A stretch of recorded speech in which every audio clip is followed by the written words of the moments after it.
तुम्हें सुनना पड़ेगा ना। तो आपके साथ कैसे करना पड़ेगा? तुम्हें करना पड़ेगा ना। एक बार भरत चक्रवर्ती ने बाहुबली भगवान से कहा कि भैया जा धरा काहू की ना भाई। 1 साल बाद बोले, 1 साल बाद दीक्षा के 1 साल बाद भगवान खड़े हुए थे। केवल ज्ञान नहीं हो रहा था उनको, केवल ज्ञान, और इतनी कठोर साधना, आंख खोल करके भी उन्हें दीक्षा लेने के बाद उन्होंने देखा नहीं। पैर होने पर भी एक कदम भी उन्होंने अपने कदम आगे नहीं बढ़ाया। हाथ अगर लटके हैं तो लटके रहे जैसे मूर्ति होती है। ऐसी भूमिका में रह करके भी 1 साल होने के बाद भी उनको केवल ज्ञान नहीं हुआ। भरत चक्रवर्ती को चिंता हुई, इतनी कठोर साधना, जैसे कोई मूर्ति खड़ी है ऐसे खड़े हैं, उन्हें केवल ज्ञान क्यों नहीं हुआ? जाके अपने पिताजी के समूह उन्होंने जाकर प्रश्न किया, भगवान बाहुबली को केवल ज्ञान क्यों नहीं हो रहा? बाहुबली को केवल ज्ञान क्यों नहीं हो रहा है? बाहुबली को केवल ज्ञान क्यों नहीं हो रहा है? भगवान की निर्देशना आदिनाथ की निकली। क्या बोले वो? बोले देखो साधना तो कठोर कर रहे हैं, सब कुछ एक क्वालिटी का है, पर अभी इनके इनबॉक्स में एक मैसेज डला हुआ है। कौन सा मैसेज है? मैं भरत की भूमि पे खड़ा हूं। मैं किसकी भूमि पे खड़ा हूं? भरत की भूमि पे खड़ा हूं। ये विकल्प जो उनके दिमाग में है, इसने केवल ज्ञान को रोक रखा है। इनका जो लास्ट मैसेज है इसको डिलीट करवाओ। क्या कहा? आपकी भाषा में जनवाणी बता रहा हूं। और क्या कहा? इनके इनबॉक्स में, इनके दिमाग में, इनके मन में एक मैसेज जो पड़ा हुआ है, जब तक वो डिलीट नहीं हो जाएगा तब तक केवल ज्ञान नहीं होगा। तो उन्होंने क्या किया? भरत चक्रवर्ती खुद गए। आवाज पकड़ रहा है, उससे इसका कम नहीं करना है, वो कर देगा अपने आप। तो क्या हुआ? उन्होंने कहा, भरत चक्रवर्ती खुद गए और खुद जाकर के, हाँ ठीक, खुद गए और जाकर के उन्होंने क्या किया? चरणों में बैठ करके एक आवाज लगाई। क्योंकि भरत चक्रवर्ती 500 धनुष के थे ऊंचाई, और भरत चक्रवर्ती की बात कर रहा हूं, 500 धनुष के थे। कान को खोल के सुनो कि भरत चक्रवर्ती 500 धनुष के थे और बाहुबली 525 धनुष के थे। उन्होंने चरणों में बैठ करके जोर से आवाज लगाई, बोले भैया ये धरा काऊ की नहीं भाई, क्यों विकल्प लेके बैठे हो? पर देखिए जैसे वो शब्द गया बाहुबली के कान में, उन्होंने कहा ओहो, इस एक मैसेज के चक्कर में मुझे केवल ज्ञान नहीं हुआ। मतलब छोड़ दिया, वो भी निकाल दिया। और जैसे ही निकाला, भरत चक्रवर्ती अभी बैठे से खड़े भी नहीं हो पाए और बाहुबली को केवल ज्ञान हो गया। तो जिनका पिता स्वयं आदिनाथ भगवान, वो भी अपने बेटे को केवल ज्ञान नहीं करवा पाए, तो हम लोग किस खेत की मूली हैं? आप कौन सा घमंड लेके घूम रहे हो? आप कौन सा प्राउड लेके घूम रहे हो? हैं? तुम कौन हो? क्या कर रहे हो? कितनी साधना कर रहे हो? कितना खड़े होकर त्याग तपस्या कर रहे हो? खाली तुम जयघोषी तो लगा रहे हो, है ना? तुम तो नौकरों की तरह पीछे पीछे लगे हो। आचार्य विद्याधर महाराज की जय, आचार्य विरासर महाराज की जय, आचार्य विश्वनाथ महाराज की जय, आचार्य बिहार महाराज की जय। इससे कुछ नहीं होगा। जयघोष लगाने से यदि माता जी मोक्ष हो जाता तो हम काय को नंगे हुए घूमते? हम भी जयघोष लगाते रहते वहीं से। मानवा स्वयं की ताकत चाहिए। क्या चाहिए? दुनिया में सारे कोचिंग तुम्हारे बच्चे को बाहर से पढ़ा सकते हैं, पर पेपर में तो तुम्हारे बच्चे को ही लिखना पड़ेगा। और कोचिंग कितने अच्छा टीचर है, उससे बच्चे को डिग्री नहीं मिलेगी। डिग्री मिलेगी तुम्हारा बेटा लिख कर आएगा, जो पूछा गया है उसकी लिखावट को देख करके डिग्री दी जाएगी। जिन्होंने की MBA कंप्लीट है या CA कंप्लीट है। I right? Yes no? ऐसी है कि नहीं? नहीं तुम्हारी कहानी कोई पोस्टिंग ऐसी हुई कि टीचर पढ़ेगा बच्चा पास हो जाएगा, ऐसी कोई कोचिंग है ही नहीं, दुनिया में नहीं है, कहीं नहीं है ना। अब खुद करना पड़ेगा। इसलिए महान भाव क्या करना है? ये देव, बोलो देव शास्त्र गुरु, गुरु शास्त्र देव, ये तीनों क्या है? निमित्त हैं। क्या है ये? निमित्त हैं। और ये निमित्त हैं, और निमित्त किसके लिए? अपने उपादान को जागृत करने के लिए। जो हमारे अंदर उपादान है, भगवान बनने की शक्ति छुपी हुई है, उस शक्ति को जागृत करने के लिए ये निमित्त है। इसलिए ऐसा निमित्त ढूंढो, ऐसा निमित्त ढूंढो जिससे क्या हो जाए? हमारा उपादान जागृत हो जाए। और जब हमारा उपादान जागृत हो जाए हम स्वयं भगवान बन जाएंगे। इसलिए तीर्थंकर कहते हैं, आप उनकी भाषा समझ नहीं पाते हो, वो भले बोलते नहीं तो क्या हुआ, हम लोगों ने समझिए तभी तो भगवान बन पाए। वो कहते हैं, क्या कहते हैं? वो कहते हैं देखो मैं तो स्वयंभू था, मेरा कोई गुरु नहीं, मैंने गुरु नहीं बनाया किसी को, मैंने किसी को अपना प्रभु नहीं बनाया, और इसीलिए सेल्फ डिपेंड गाड़ी लेकर के मैंने अपनी मर्जी से साधना की। पर साधना करने में कठोर थे, कर ली, और कर ली तो देखो आज भगवान बन गए। और हम लोगों को कितने गुरु मिले?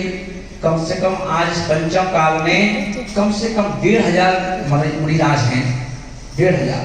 और 1500 मुनिराजों को कोई ना कोई कालानी में तो आ जाते हैं, बिना मेहनत के तुम्हें महाराज मिल जाते हैं। पर तुम उस बच्चे की तरह हो जो तुम्हारी मुंह में गोली रखी जाए निरोग बनाने के लिए, और तुम उसकी उल्टी कर देते हो, उल्टी कर देते हो। जैसे ना माँ कितना कोशिश करती है, माँ बच्चे को पैर में फंसा लेती है ना, उसके मुंह खोल लेती है, और अपनी जो टेबलेट है उस टेबलेट का मुंह खोल कर उसके तो टेंटुआ कहते हैं इसको, गले में रख देती है। फिर ये वाला उल्टी कर देता है तो माँ एक थप्पड़ देता है, गोली उगलती पूरी। इतनी मेहनत करने के बाद यही स्थिति तुम्हारी है, वही बच्चे तुम हो। तो तुम पता ही नहीं, अज्ञानी, अज्ञान दशा हमारे पास चल रही है। बाहर अच्छे कपड़े पहनने से, अच्छे मकान में रहने से, मंदिर में जाने दर्शन करने से क्या होगा? जब तक आपके अंदर ललक ना हो, जैसे बच्चा ललक लेके जाता है कि पापा MBA कर लूं, तो हम कहते ठीक है, इतनी फीस देना पड़ेगी, जी दे दूंगा ना, तो कहता मैं मेहनत करूंगा। अच्छी मेहनत करता है, 12 घंटे 6 घंटे स्टडी करता है, और जाकर के MBA के पेपर भी देता है, 4 सेमेस्टर निकाल करके डिग्री ला के दे देता है पापा। तो बिना पढ़े क्यों होगा? ऐसे ही ध्यान रखना, जब तक हम धर्म को समझेंगे नहीं, किसी महाराज के चक्कर में पढ़ना नहीं तो डूब और जाओगे। महाराज के चक्कर में इतना पढ़ो कि सिर्फ उनसे ज्ञान लो। ऐसा ना हो कि सोचते हो कि राग नहीं करना है, राग देश मोह ये तीनों बेकार चीज हैं। राग देश मोह ये तीनों बेकार चीज हैं।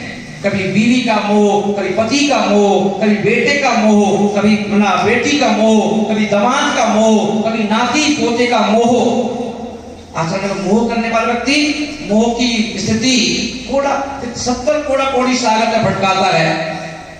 तो वहां से तो मोह छोड़ने के लिए भगवान के पास आए, और यहां आकर के इनसे मोह करने लगे। घर ही तो चेंज किया है, घर ही तो चेंज किया है। बोले गुरु बना लिया, भैंसा को गुरु बना लिया, भैंसा को गुरु बना लिया, तो बोले कि बस अब तो गुरुदेव आपके सिवा कोई नहीं दुनिया में। कोई दूसरे महाराज जी आ गए, किसी ने कहा नमस्कार कर लो, अरे हमारे देवी गुरु हैं बिहार सागर जी महाराज। अरे बिहार सागर महाराज भी तुझे डूबने से नहीं बचा पाएंगे पगले ना, तू गुरु मुझे बना ले, और जब भी कोई दिगंबर गुरु मिले तो विनय उनकी पूरी करो, उनकी विनय चार्ज करो, उनको लेने जाओ, उनका बिहार करवाओ, उनकी भैयावती करो, उनको आहार दो, तभी करोगे। जय घोष लगाने करोगे। जय घोष लगाने कर रहे होते तो माना जय घोष तो बैंड वाला भी लगाता है रोज, जब भी किसी का प्रवेश होता है वो भी जय घोष लगाता है, वो भी नमो का नाम पढ़ता है, वो भी बड़ा क्या पढ़ता है, पारस प्यार पढ़ता ही पढ़ता है। कोई पढ़ रहा है तो क्या उतर गया जो मोक्ष हो जाएगा? है नहीं हो सकता।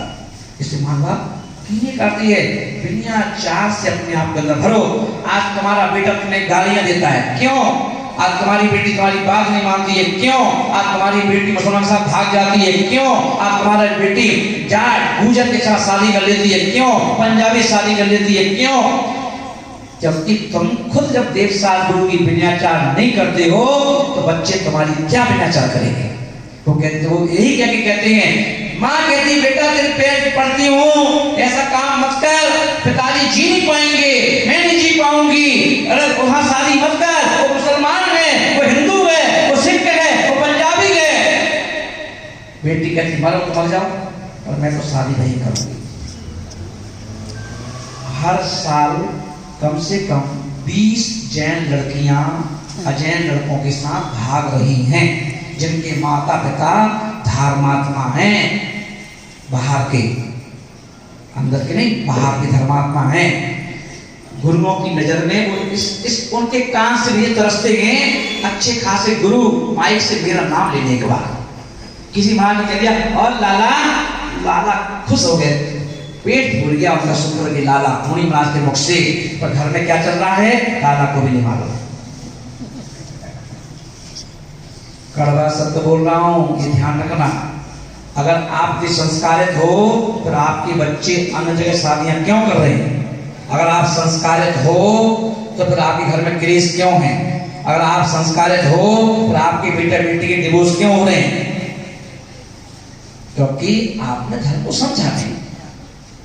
धर्म को समझो, अपने दिल दिमाग पर 3 तस्वीर लगा दो, वो है देव शास्त्र गुरु की, और उनके पास जाकर के क्या मिलता है? हमको मिलता कुछ नहीं है। उनके पास जाने से संस्कारों का सद्भाव होता है, बसंत आ जाता है। उनके आने से हमारे जीवन में बसंत आ जाता है। इसलिए ना हमें उनकी जरूरत है। इसलिए कितनी देर के लिए, आधा घंटे के लिए, 15 मिनट के लिए हम प्रभु के पास जाते हैं। जब किसी बीड़ी पीने वाले बच्चे के साथ तुम्हारा बच्चा रहता है तो बीड़ी पीना सीख जाता है। दादू अगर बीड़ी पीते हो और उनके पलंग के पास टेबल, उस पर बीड़ी का बंडल रखा हुआ है ना, दरार में नहीं रख पाए वो दराज में, और नाती को तक पहुंच गया तो देखता है बीड़ी पीते हुए, तो क्या करता है बीड़ी निकाल के पीने की एक्टिंग करता है, देखता है ना दादू को। तो इसीलिए जब हम बीतलाता के दर्शन करते हैं, बीतलाई गुरु के दर्शन करते हैं, क्या होता है हमारे लिए? क्या मिलता है? संस्कार। जब पानी में बाहर निकलोगे तो कुछ बूंदे तुम्हारे शरीर में तो गिरेंगी, कुछ कपड़े तो गीले हो ही जाएंगे, नमी तो आई जाएगी। तो जब इनके पास जाएंगे तो कुछ तो नमी आएगी, कुछ परिणामों में निर्मलता तो आएगी, भावों में निर्मलता तो आएगी, परिणामों में निर्मलता तो आएगी। इसलिए संस्कृति कहा गया संगति सर्व आर्य, आर्य पुरुषों की संगति करते रहो। ज्यादा किसी बच्चे को ज्यादा तेल लगा हुआ उस शरीर में तो तुम्हारा बच्चा उसे चिपक जाए तो कुछ तेल तो लगेगा, नहीं लगेगा उसके? हैं गरम गरम जलेबी किसी कागज में तोलोगे तो कुछ चाशनी कागज में लगेगी। इसलिए हम संगति करते हैं भगवान की। तो ये सोच के जाओ कि जब मैं मंदिर में आऊं तो देख तो लो कुछ वीतरागता की चाशनी तुम पर लगी कि नहीं लगी, कि तुम ऐसे ही आए थे कि भगवान लोग पीते हैं शराब फिर लड़खड़ाते हैं, कि लोग पीते हैं फिर लड़खड़ाते हैं। भगवान तेरी महफिल में हम बहुत कुछ पा जाते हैं। एक यही लोग ऐसे हैं, प्यासे ही घर से आते हैं और प्यासे ही चले जाते हैं। कुछ लेके गए, कुछ लेके आज तक गए। बच्चे तुम्हारी बात क्यों नहीं मानते? जितने लोग हैं बच्चे कितने मंदिर में बताओ, लड़के लड़कियां कितने मंदिर में हैं? क्या वो तुम्हारी बात नहीं सुनते? वो आते ही नहीं है। वो कहते तुम ही जाओ ना, बड़ा तुम पे अंतर आ रहा है मंदिर जाने से। हैं मंदिर जाती हो कसायती करती हो, मंदिर अर्सी करते हो कसायती करते हो, क्या फायदा तुम्हारा मंदिर जाने से? बच्चों की ये थिंकिंग हो गई, सुनने को तैयार नहीं है। पहले के समय था जब माँ बाप बच्चों को आंख दिखाते थे, बच्चे वहीं सहम जाते थे, इतनी केयर करते थे माँ बाप की, डर था उनकी आंखों में, डर था। और आज बच्चे आंख दिखाते हैं, माँ बाप सहम जाते हैं। पिताजी की इच्छा हो कि मैं आधा घंटे पूजा में बैठ जाऊं, और बेटे ने कह दिया आँख कैसा लगा दी, चलो। बेचारी नहीं उठ गई चुपचाप, और पड़ोसन कहेगी कहाँ जा रही, पूजा करो पूरी। अरे वो बेटा जा रहा है, फिर वो चला गया तो कौन के साथ जाएंगे हम। ये स्थिति है आज के समय की, ध्यान रखना। अब तुम बच्चों के अनुसार चल रहे हो, अब बच्चों के अनुसार तुम्हें तो चलना पड़ रहा है। क्यों? क्योंकि तुमने इतना लायक बना दिया अपने बच्चों को पढ़ा लिखा करके कि उन्होंने तुम्हें नालायक समझ लिया। तुम भले समाज में अपने आप को होशियार समझो, और बच्चे तुम्हें होशियार समझे तब तो बात है। बच्चे तुम्हें होशियार समझते हैं क्या? घर घर की कहानी जाके देख लो, जो जहां पर चिल्ला रहा हो यहां शेर हो, घर में ढेर है। वो ही पंच जहां पर बैठे हुए हैं जिनकी घर में कोई पंचायत नहीं सुनता। ध्यान रखना, जिनकी पंचायत उनके बच्चे नहीं सुनते, उनके बहू बेटा नहीं सुनते, वही व्यक्ति मंदिर में चिल्ला चिल्ला के सुनाएगा सबको, ऐसा करो ऐसा करो। लोग कहते हैं घर को सुधार ले, मां बाप ध्यान रखना। इसलिए अभी एक बहुत प्रसंग चल रहा है एकता का। हम लोग मात्र सरकार की नजर में 45 लाख हैं। कितने हैं? पर 45 लाख नहीं है हम लोग। कितने हैं हम लोग? कम से कम 2 करोड़। पर फिर 45 लाख है, 1.5 करोड़ कहां चले गए? 1.5 करोड़ में हम लोगों की अज्ञानता से हम लोगों ने क्या किया, अपने आप को जैन नहीं रखा। अब देखिए गोत्र हमारा छाबड़ा है, तो हम छाबड़ा रखें पर जैन के दो साथ में व्यास छाबड़ा जैन कहते दो। पर अपन ने क्या किया, बस व्यास छाबड़ा, अब व्यास छाबड़ा लिख दिया। उन्होंने पढ़ा, कौन गया तो आए घर पे जनगणना करने के लिए, एक सामान्य टीचर वो गया।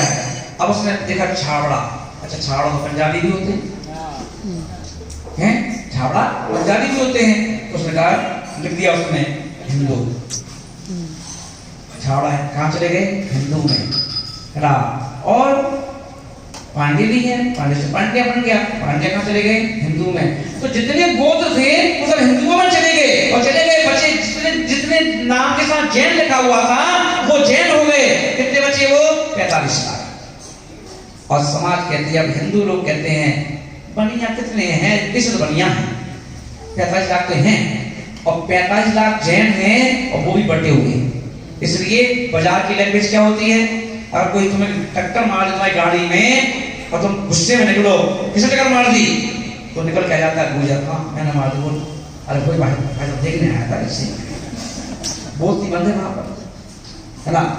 कोई जमीन तो जमीन लेके डाली थी, इन्वेस्ट किया था पैसे का, सिटी से बाहर खेत ले लिया था, दबंग ने कब्जा कर लिया, बार बार गए तो निकाली, बोलना पड़ा मार डालूंगा ही, चुपचाप बैठ गए। क्यों? क्योंकि हम में फूट है, हम एक दूसरे के साथ में नहीं है। आपके साथ आपका पड़ोसी भी नहीं खड़ा हुआ है, आपके साथ 10 लोग जैन ऐसे नहीं है, 20 जैन आपके साथ जाके खड़े हो जाएंगे किसी के सामने और खुश होते हैं, पता चल जाए इसको धमकी दे दी पुराने दबंग लोगों ने, अब खुश होते हैं, अच्छा बहुत ही चला रहे थे, बहुत ही अहंकार कर रहे थे, तुम्हारी दबने से तुम्हारी कोई गाली दे जाए, तुम्हें कोई मार के चला जाए, किसी कोई मतलब नहीं है। क्यों? आप लोग में फूट है, 13 बंदे की फूट, 20 बंदे की फूट, निश्चय में की फूट है, साधुओं की फूट।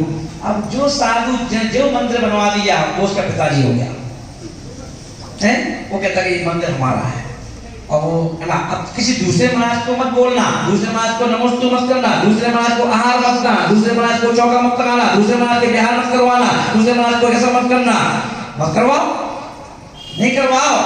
डूबना पक्का है बेटा, जिसने डूबेगा ना उसने याद कर लेना कि देखो आज ना वो साधु बचा पाएंगे ना कोई बचा पाएगा। क्या पाया तुमने मंदिर में आकर के, क्या किया तुमने, इसे ध्यान रखना। मैंने कहा ना, बाहुबली भगवान को भी आदिनाथ भगवान केवल ज्ञान नहीं करवा पाए, जब उनका विकल्प निकल गया तब जाकर उनको केवल ज्ञान हुआ।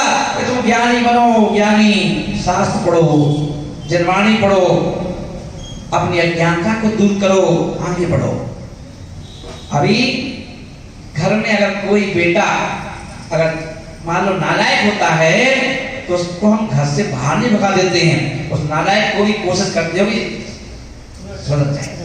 कोई माँ से कहते हो महाराज एक बेटा है और लीक से हट रहा है, तो उसको आशीर्वाद दो, उससे ही टाइम ले जाए हैं।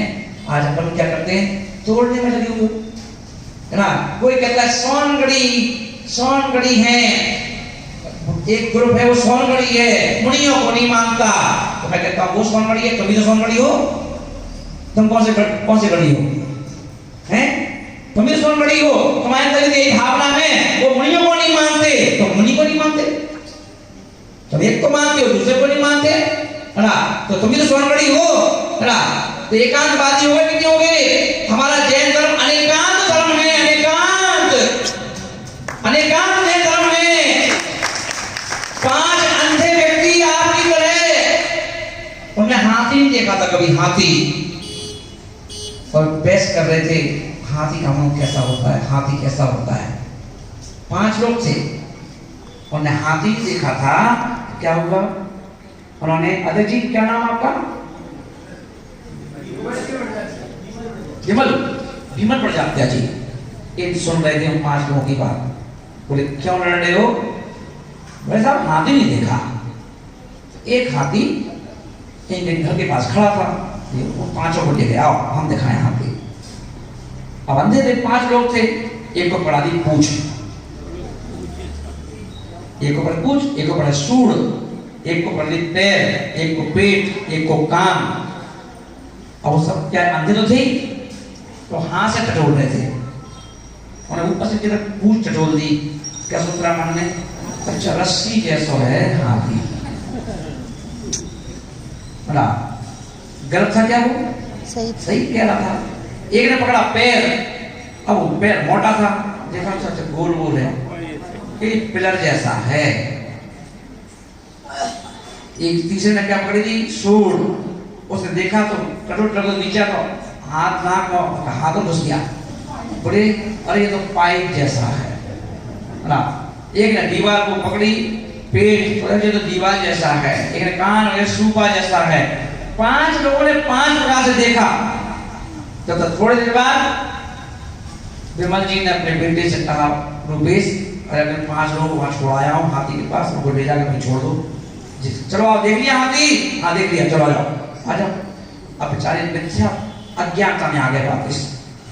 एक क्या बोल रहा है, 5 लोग बैठ गए, बोले हाथी देख के आए, बोले कैसा है, बोले कछु नहीं है, रस्सी जैसा है। जब जैसे सूंड पकड़ी थी, हट, तूने देखा ही नहीं हाथी, पागल है, पाइप जैसा है। तो दोनों बोल ही रहे थे कि तीसरा बोल पड़ा, हट, दोनों ने देखा हाथी, हम देख के आए, वो है पिलर जैसा। क्या तो सब सही रहते ना हैं, पर अज्ञानता क्या थी कि उन्होंने पूरा नहीं देखा था, हाथी पूरा नहीं देखा था, जो देखा उसी को हाथी मान लिया ना। फिर लड़ने लगे, हट तू गलत कह रहा है, तू गलत कह रहा है, तू गलत कह रहा है। जब बार-बार लड़ रहे थे तो वहां पर क्या हुआ, हमारे मोटे शेख पहुंच गए। क्या नाम था, किशोर जी पहुंच गए। क्यों लड़ रहे हो, बोले बता, मैं कह रहा हाथी ऐसा है, कह रहा हाथी ऐसा है, चलो आप हमें दिखाएं। फिर ले गए जी, अब किशोर जी ले गए। इन्होंने क्या किया, जिसने पूंछ पकड़ी थी उसको पकड़ा सूंड पकड़ा दी, जिसने सूंड पकड़ी थी उसको पूंछ पकड़ा दी, जिसने पैर पकड़ा था उसको पेट पकड़ा दिया, जिसने पेट पकड़ा था उसको और चीज पकड़ा दी, और घुमाते रहे, अब ये पकड़ो, अब ये पकड़ो, अब ये पकड़ो, घुमा कर पूरा हाथी दिखा दिया। तो चलो बैठ जाओ सामने से, देख लिया हाथी, बोले हाँ। कैसा है हाथी, अरे पाइप जैसा भी है, रस्सी जैसा भी है, दीवार जैसा भी है ना, पाइप जैसा को पिलर जैसा भी है। अब सब कहने लगे एक ही स्वर में ना, ऐसे ही तुम लोगों ने, किसी ने रस्सी पकड़ रखी है, किसी ने खम्मा, किसी ने दीवार, किसी ने सूपा, कुछ अलग अलग पकड़ रखा है, और उसी को रोज चिल्ला रहे हो, हाथी देख लिया, हाथी देख लिया, हाथी देख लिया। तो मेरी किसी ऐसे व्यक्ति की आवश्यकता है जो तुम्हें पूरा हाथी दिखाए। पूरा हाथी का मतलब स्वाध्याय कराए, सत्य ज्ञान क्या है, धर्म क्या है, जब तुम्हें पता चलेगा, जब तुम्हारी बुद्धि खुलेगी। तुम इतने सालों से हम ऐसे थे, तब हमने कितने साल निकाल दिए, मिथ्या सोच में निकाल दिए, इसलिए उस अज्ञानता को हरने के लिए एक ऐसा गुरु चाहिए जो तुम्हें स्वाध्याय कराए। नाम पढ़ो, क्या स्वाध्याय की पुस्तक का नाम क्या है, स्वाध्याय क्या है, गाथा क्या बोल रही है, आचार्यों ने क्या क्या कहा है, वो सुनने की आवश्यकता है। खाली ऊपर से अपना जो सर है ना, ये सर तीर्थंकरों के सर की तरह हमारा सर है। ये कोई 20 रुपए का नरियर नहीं है जहां चाहे झुका दो, इसको देख के झुकाओ। एक अच्छा है, जब अगर बच्चे को अंग्रेजी सिखाते हो तो टीचर ढूंढते हो, एक कोई ऐसा स्पेशलिस्ट, हाँ, कुछ इंग्लिश पढ़ाने वाला मिल जाए और बच्चे को क्या कर दे, इंग्लिश में बिल्कुल स्ट्रॉन्ग कर दे। ढूंढते हो, ऐसे जीवन में गुरु ढूंढो, ज्ञान वाला ढूंढो। एक श्रद्धा वाला तो नहीं, ज्ञान वाला गुरु ढूंढो जो तुम्हारी मिथ्या भ्रांति को दूर कर दे। भ्रांति हटाना है, हमें अपनी भ्रांति हटाना है। पहले ये समझना है कि धर्म है क्या, धर्म है क्या, धर्म कहते किसको हैं। अभी आप किसी की हंसी कर देते हैं, किसी की भी, आजकल आपके व्हाट्सएप से आप किसी की हंसी करते रहते हो। मुट्ठी भर जैन हो, सबकी ढांक के रखो, अब ढांक के रखो। रविंद्र जैन संगीत का होगा, सब बहुत अच्छी बात कही। क्या कहा उसने, नहीं दिगंबर श्वेतांबर तेरा पंथी स्थानक वासी, हम एक देव के अनुयायी, हम एक देव के विश्वासी, हम जैनी अपना धर्म जैन, आपस में ना कोई मतभेद, मतलब भेद मतों की हम पालें, तुम्हें जैसे पालने पालो, पर आपस में कोई मतभेद ना हो, आपस में एक रहो। मैं अक्सर दिल्ली के मेरे प्रोग्रामों में हुकुम तंजी भारिल आया करते थे प्रोग्राम में। उनके अंदर एक गुण था कि उस समय साल वो पढ़ते रहते थे और बहुत अच्छी अच्छी पुस्तकें उन्होंने भी लिखी हैं। ठीक है, वो एक जगह भटके हुए थे बस, है ना, पर मैंने उनको कभी कट नहीं किया। जब भी वो आते थे बड़ा उनको सम्मान दिया जाता था। भाई अभी अगर पंडित को सम्मान देते हो, अभी गर्मियों छुट्टियों में, है ना, कभी कहां से, जयपुर से, कभी कहीं सागानेर से 2-4 ब्रह्मचारी बुला लेते हो। वो ब्रह्मचारी भी नहीं है, घर गृहस्थी में रहने वाले बच्चे हैं, पैंट शर्ट पहनते हैं, पढ़ाई कर रहे हैं वहां पर। वो 2 बच्चे कुर्ता पजामा पहनकर आते हैं, आप उनको अपने घर में खाना खिलाते हो और आप अपने पूरे बच्चों को सौंप देते हो, बड़ा पाठशाला है। जब 2-3 बच्चों में विश्वास कर सकते हो जो ज्ञानी नहीं है, अभी तुमने शास्त्र भी नहीं पढ़े, अभी तो पूरी तरह पंडित भी नहीं बने, आप उन पर विश्वास कर लेते हो, तो वो तो ज्ञानी था, है ना। उस ज्ञानी को तो उस ज्ञानी की ज्ञान का पुरस्कार तो मिलना चाहिए। उसको हम लोग बिठाते थे, कभी उनकी हड्डी नहीं की। क्यों हड्डी करें? अरे भाई जैन समाज की प्रतिभा है, कितने सुंदर सुंदर नाटक लिखे हैं, सुंदर सुंदर बातें कही हैं, भटके हुए थे पर वो गुरुओं की सुनते थे, बैठते थे हमारे पास, एक फोन बनाया करते थे कि अच्छा हमारे प्रोग्राम में मैं आऊंगा, है ना। तो भानुभा अब देखें कभी उनकी पुण्य की तो हम तोड़े क्यों? पहले के समय में आपको मालूम हो तो कभी हम लोगों को पता ही नहीं था कि स्वामी किसे कहते हैं और दिगंबरी कौन कहता है। सभी लोग एक ही मंदिर में आया करते थे। वो अपना ठीक है, उनको स्वाध्याय का शौक था, वो उस कोने में बैठ गए, कभी वो इस कोने में बैठ गए, पढ़ते रहते थे अपना। किसी को नट तो नहीं मारते थे, किसी को चाटा तो नहीं मारते थे, किसी को गाली तो नहीं बकते थे, ऐसे पागल तो नहीं थे वो, है ना। पर हमने क्या किया, उनके अलग बैठने से, बात करने से उनका उंगली उठाना चालू कर दिया और क्या किया, माइक से उनको उड़ा दिया, खूब उड़ा दिया। उन्होंने क्या किया, मंदिर आना बंद कर दिया। पहले मंदिर आना बंद किया, अब उन्होंने देखा मंदिर से फिर मंदिर कहाँ जाएंगे हम। उन्होंने क्या किया, अपना मंदिर बना लिया। अब क्या हुआ, एक समाज हमारे परिवार में से ही अलग हो गई। उसको सोमवारी कहते हो, सोमवारी को आसमान टपके नहीं, है ना। पर उनको हम जोड़ सकते हैं, उनको हम मना सकते हैं। अब आप उनकी बुराई करते हो वो तुम्हारी बुराई करते हैं, तो उनकी एक बात कहते हो वो तुम्हारी 25 बातें कहते हैं, है ना। अब वो एक बात को तुम कह दो, कोई उनको उंगली उठा दो, वो क्या करेंगे, क्या उनको पता चल गया, वो क्या करते हैं, जितने पंडित थे उनके जहाँ स्वाध्याय करने जाएंगे पूरे देश में, वो जाके गाथा पढ़ेंगे यहाँ से और स्वाध्याय करेंगे मुनि राजा होगा। आपने वो छेड़ा कि नहीं छेड़ा हैं? आपने तो उकसाया कि नहीं उकसाया? क्यों उकसाया? अरे वो तुम्हारी बुराई करे तुम उनकी तारीफ करो। महावीर भगवान कहते हैं अगर कोई तुम्हें पत्थर मारे तो उसे गुलाब का फूल दो। बहुत अच्छा पत्थर मारा भैया, अगली बार बड़ा मारना। तो क्या दिक्कत है? गांधी जी जिन्होंने देश को आजाद करा दिया, उनका कोई एक गाल पर मार दूसरा गाल कर दो ना, क्या दिक्कत है? अगर किसी को जीतना है, किसी का दिल जीतना है ना, चंड कौशिक ने पहले महावीर स्वामी को डसा। जब कुछ नहीं हुआ तो उन्हीं का भक्त बन गया। सामने वाले को नहीं तो ना तोड़ो मत। एक मुट्ठी जैन हो और एक मुट्ठी जैन, आज एक जैन समाज और दुनिया में कितनी समाजें हैं, वो सब लोग तुमसे चढ़ते हैं। तुम्हारी ख्याति से, तुम्हारे पैसे से, तुम्हारे ऐशो आराम से, तुम्हारे मकान देख के, तुम्हारी गाड़ी देख के चलते हैं और अंदर खाने के लिए काटने की कोशिश करते हैं ना। आप एक होकर नहीं देख पा रहे हो। आज आप देख लो, आपके इंदौर के पास में 52 गजा का जो क्षेत्र है, फंसा नहीं पता चक्कर में कौन काम आ रहा है? कोई जैन समाज बोल रही है क्या? कोई जैन समाज चिंता हो रही क्या है? जिस दिन गिरनार की तरह चला जाएगा, फिर कहोगे बताओ, फिर निकल आओगे रोड पर, फिर कहोगे मार्च करो, सब लोग इकट्ठे हो जाओ, निकलो रोड पे। अरे रोड पे निकलने से पहले उसको पहले इतना काम कर लो कि निकलना ही ना पड़े रोड पे। इसलिए उस भजन को याद कर लेना, धर्म बचाओ, क्या दो कि धर्म बचाओ तीर्थ बचाओ, यही हमारा नारा। तीर्थ बचाओ भैया, तीर्थ धर्म की रक्षा करो।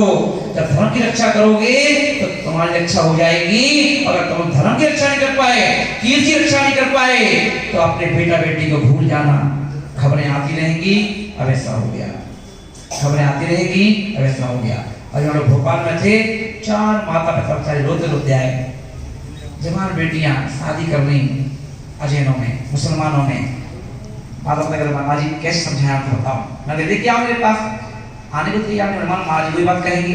उन्होंने माता पिता से कह दिया तुम चाहे महाराज के पास जाओ, चाहे किसी के पास जाओ, मैं नहीं आऊंगी और मैं शादी करूंगी तो मुसलमान से करूंगी, मेरा दोस्त है ना। उसको कहा गया कि फेसबुक पे देखो कितने लोगों को मार डाले लोगों ने, कितने टुकड़े टुकड़े कर दिए। पर फिर भी क्या कह रही है, वो लड़की अलग थी, वो लड़का अलग था। जी हमारा लड़का है, ये हमसे बहुत प्यार करता है। सुनने को तैयार नहीं। क्या संस्कार दिया आपने बच्चों को? कौन से संस्कार दिए? कौन सा भोजन करवाया? कौन सा दूध पिलाया उनके लिए? हैं जब तक आपके बच्चे ऐसा कर रहे हैं, पढ़े लिखे बच्चे हैं, जॉब कर रहे हैं, जो बॉम्बे में, बेंगलोर में ना, कनाडा में, इंग्लैंड में है ना, मान भाव एक हो जाओ। बार बार मैं जहां भी जा रहा हूँ, मैं इंदौर भी आया हूँ, इसलिए आया हूँ। मुझे पता चला कि इंदौर समाज बहुत फूटन है, इंदौर समाज बहुत भटकी हुई है, इंदौर समाज बहुत टुकड़े टुकड़े टुकड़े टुकड़े हैं। वहां लड़की टुकड़े हुए थे 35, यहाँ समाज के टुकड़े 35 है। यहाँ समाज टुकड़े हैं। और माना हम ही लोग अपने हाथों से धर्म को बेच रहे हैं। हम अपने हाथों से मंदिर तो बनाए जा रहे हो ना, करोड़ों रुपया 5 लाख में खर्च कर रहे हो, पर कभी समाज के सृजन करने के लिए, समाज के विकास के लिए कोई भी व्यक्ति तैयार खड़ा नहीं। इसे मानवा बहुत आवश्यकता है। घर घर में एकता की बात होना चाहिए ना। रूठे व्यक्ति को मनाओ, उसको भैया कहो कि भैया चुप रहो, क्या चाहते हो ना, आपस में एक रहो। पंथवाद को पालना है तुम्हें मंदिर में पालो, पंथवाद को समाज के बीच में मत लाओ। तुम्हें जो करना है वैसा करो, तुम्हारा जो गुरु है तुम गुरु को अपने घर में रखो, पर गुरु की बातें करके समाज को मत तोड़ो। समाज के बीच में एक रहो, बाहर एक रहना सीखो। और एक रहना नहीं सीख पाए तो ये ध्यान रखना, लुटते रहोगे, पिटते रहोगे, कोई तुम्हें देखने वाला नहीं। ये समाज बैठी ना इकट्ठी मंदिर में, ये भी तुम्हारे काम नहीं आएगी। ये कमेटी जो बैठी ना, ये भी तुम्हारे काम नहीं आएगी। जब कोई घटना घट जाएगी ना, तब आकर के शोक सभा में आकर 2 शब्द बोल के जाएगी, बुरा होगा। ये ध्यान रखना, कोई गुरु काम में नहीं आएंगे। कोई तुम्हारी घटना तुम्हारी दुकान में घट जाए, तुम्हारे बच्चों के साथ घट जाए, ना मैं आऊंगा ना कोई महाराज जी आएंगे। आएंगे क्या? जिसका मरे उसी का रोता है, मुर्दा पांव पसारे सोता है। इसे ध्यान रखना।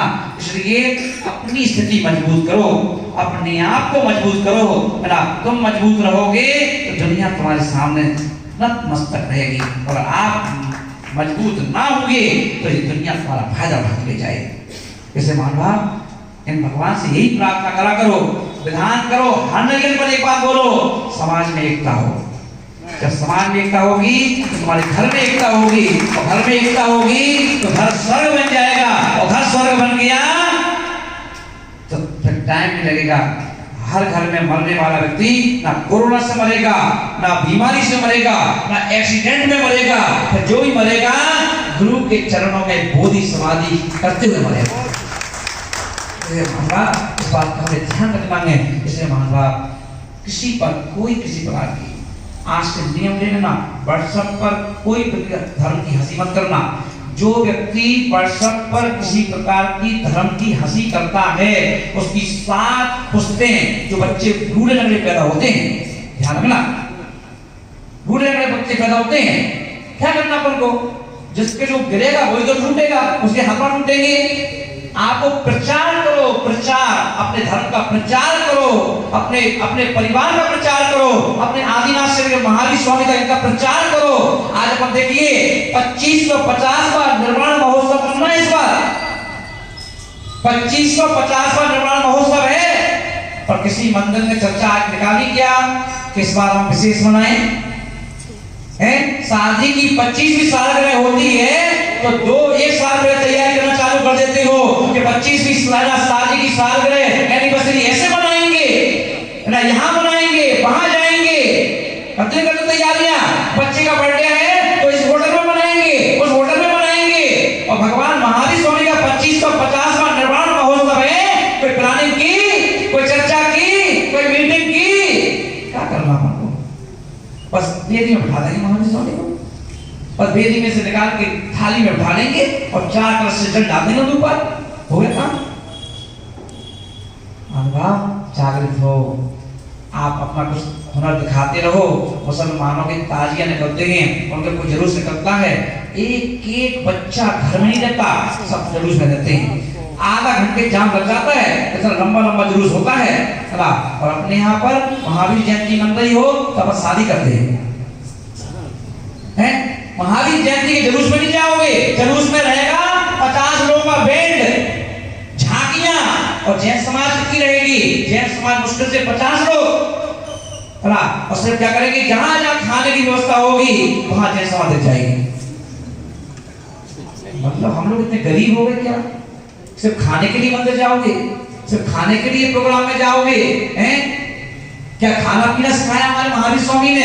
अरे हमारे महावीर स्वामी ने तो त्याग करना सिखाया है, छोड़ना सिखाया है ना। हम तो छोड़ते रहते हैं, और पता है कहीं ना पता चल जाएगा कि भोजन की व्यवस्था है, वहां पर 50 की चीज 100 लोग पहुंच जाते हैं। वैसे रोज गाड़ी में 2 लोग जाओगे पति पत्नी, और जिस दिन खाना की व्यवस्था हो तो डिक्की में से ही बच्चे निकलते हैं।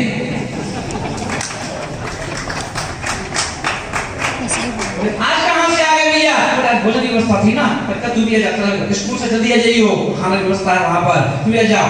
जो व्यक्ति दुकान नहीं छोड़ता है, खाना व्यवस्था हो, वो व्यक्ति उसने खाना खाते दिखता है। क्या है, कहां जा रहे हैं लोग, कहां पहुंचा लोग? हम लोग तो दुनिया को खिलाने वाले हैं, आप कुछ खाने के लिए भी क्या पड़ दिया आपको भी से महाभाव। इसलिए धर्म का चमत्कार नहीं हो रहा है। कितनी सिद्ध चक्र महामंडल प्रधान कर लिए, और 1-2-3 लोग कुछ लोग ही जरूर बैठते हैं प्रधान में, और उनको आज तक ठीक नहीं हो पाया, क्योंकि हम लोग धर्म को समझ नहीं पाए। इसलिए महाभाव जरूरी है पहले धर्म को समझो, अपने परिणामों को तक निर्मल करो। अगर पड़ोसी का बेटा पड़ोसी ने खाना नहीं खाया हो तो एक बार दर्द तो कम से कम झलकना चाहिए तुम्हारा, क्या हम तो खा रहे हैं, पड़ोसी भूखा है। दूसरे के आंसुओं को अपनी पलकों से उठाना सीखो। जब आप ऐसा करना सीख जाओगे उस दिन जैन धर्म का झंडा अपने आप फहराएगा, उसको फहराने की जरूरत नहीं पड़ेगी। एक दूसरे के सहयोगी बनो, एक दूसरे के सहयोगी। अभी हम लोग हर जगह घोषणा करते हैं, भैया किसी का बच्चा बहुत टैलेंटेड है, आईएएस करना चाहता है, मैं कराऊंगा। भैया सागा जी महाराज तुम्हारे घर में भी कोई हो और वो IAS करना चाहता है बेटा, बेटी की जिम्मेदारी कौन लेगा? तुम नहीं ले पाते उसके घर में, हम क्या लेंगे? बेटा यदि पढ़ने वाला है और उसको कोई पढ़ाने के लिए पैसा नहीं है, समर्थन नहीं है, आप ढेर सारे अनाज को लेके आना मेरे पास, मैं पढ़ाऊंगा उसको, मैं IAS करवाऊंगा, है ना? मानवा क्योंकि गुना में क्यों चिंता कर रहे हो? इसलिए मानवा ध्यान रखें, धर्म को समझें। धर्म का मतलब खाली मंदिर आके एक मुट्ठी चावल चढ़ाने का नाम धर्म नहीं है। मंदिर में आकर के 3 परिक्रमा लगाने का नाम खाली धर्म नहीं है। धर्म का मतलब है हमारे आचार विचार व्यवहार में परिवर्तन आना चाहिए। आचार विचार और व्यवहार में परिवर्तन आना चाहिए। घर में इतना स्नेह हो, इतना एका हो, इसके सास बहू के बिना ना खा पाए, बहू सास को खिलाए बिना न रह पाए, ना माता पिता बच्चों के बिना न रह पाए, और बच्चे माता पिता के बिना ना खा पाए, एक साथ खाएं। अभी तो सबका टाइम अलग अलग है, और आप मकान बनाते हो पहले से सेपरेट कर दिया, बेटे का कमरा, बेटी का कमरा, बहू का कमरा, इसका कमरा, ना, और तो पता ही नहीं है। पति बेटा अपनी घरवाली को बाजार से 56 से क्या लाता है?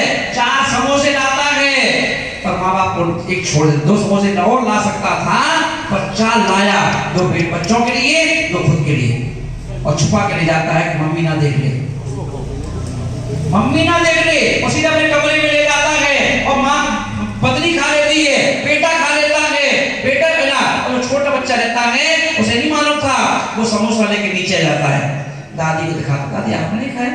दादी देखती समोसा, ओ समोसा बने घर में क्या? नहीं, पापा लाए थे, हमें तो मिलेगी। उसकी आत्मा रोती है, मतलब जिन बच्चों के लिए मैंने अपना पेट काट के स्वयं भूखे रह करके मैंने बच्चे को हमेशा खिलाया है, और आज वो बच्चा इतना बड़ा हो गया कि देखो एक समोसा खिलाने में उसने शर्म नहीं आई कि 4 ले जा रहा हूँ तो 2 और ले जाओ, एक मम्मी पापा को भी दे देना, तो पापा खा लो। ये स्थिति आज घरों की है। इसके लिए जिम्मेदार कौन है? मेरा घर नहीं है वो, ना भगवान का है, आचार्य विद्यासागर का है, वो घर तुम्हारा खुद का है। संस्कार दो बच्चों को, अच्छे संस्कार दो जिससे आप अपने घर को स्वर्ग बना सको। इससे मानवा एकता का सूत्र, किसी समाज की बुराई नहीं करना है। स्वर्णगढ़ी है तो उनको रहने दो, क्या करना, क्या ले रहे अपना, कौन सी तनख्वाह दे रहे उनको, और उनकी बुराई मत करो, उनको भी कोशिश करो कि वो भी। आज अपन देख रहे हैं देश में घर वापसी, कश्मीर में पंडितों की वापसी, अपन ये कोशिश करो कि उनकी भी घर में वापसी हो, कि वो भी अपना मत छोड़ करके अपने घर में वापस आ जाएं ना। ऐसी कोशिश करो। उनको तोड़ने की कोशिश क्यों कर रहे हैं? सरकार उनको जोड़ने की कोशिश कर रही है जिनको कश्मीर में 370 धारा लगाकर कब का भगा दिया गया, उनको वापस लेना चाहती है, और अपन जो घर में उनको भगाना चाहते हैं। वापस भागो, घर से बाहर जाओ, हमें अकेले ठीक है, ये भावना गलत है। इसलिए हम लोगों को महानुभाव एकजुटता का परिचय दो। ये 5 उंगलियां अलग अलग हैं और खुली हाथ है, कोई व्यक्ति कोई सी भी उंगली तोड़ सकता है, और यदि हम जब 5 उंगलियों को एक कर लेते हैं तो ये हमारी ताकत बन जाती है, ताकत, और ये ताकत टूटती नहीं है, दुनिया को तोड़ सकती है। इसलिए हम सब जैन एक ताकत बन के अपने आप को निखारें, कहीं ऐसा ना हो उस दिन आपको मेरी बात याद आए कि देख लो महाराज ने तो कहा था और हम लोग नहीं माने। हम लोग एक धर्म और झंडे लेके चल रहे हैं अलग अलग, उनका अलग झंडा, इस मंदिर का अलग झंडा, उस मंदिर का अलग झंडा, उस महाराज का अलग झंडा, इन महाराज का अलग झंडा। एक ही रहने दो, पचरंगा उसमें सब है, उसमें अरहंत भी है, सिद्ध भी है, आचार्य भी है, उपाध्याय भी है, साधु भी है। वो पचरंगा झंडा, एक झंडा होना चाहिए, एक बात, एक झंडा, एक नारा, जियो और जीने दो। एक नारा, जियो और जीने दो, बस ये नारा लेके चलो, और हम सब, और हमेशा गर्व से कहो हम जैन हैं, हम एक हैं, हम जैन हैं और हम सब एक हैं। ऐसी भावना के साथ अपनी बात को आगे बढ़ाएं। इसी भावना से आपको ये महावीर भगवान की